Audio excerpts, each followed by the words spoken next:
Life is balanced. Yeah, I mean, the most biggest and greatest gift that I've gotten in my life is the gift of salvation.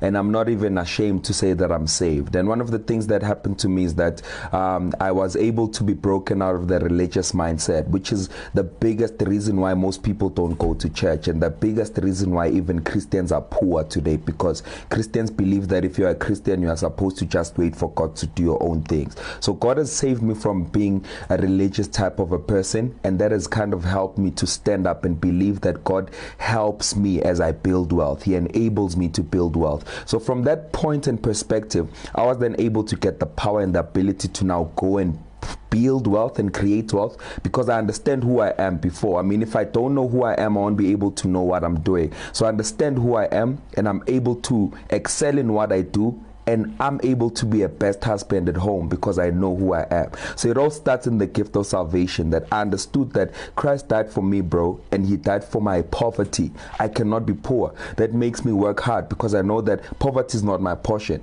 And he says that I must love my wife just as he loves me. That helps me to be the best husband. So my recipe for everything I do is Christ, bro. There's nothing else. That's what it's all about. That's where it all lies. That's where it all comes down to. Jesus Christ is Lord over my life, and that helps me excel in every department I get myself into. Wow, inspirational indeed. To someone who's watching you right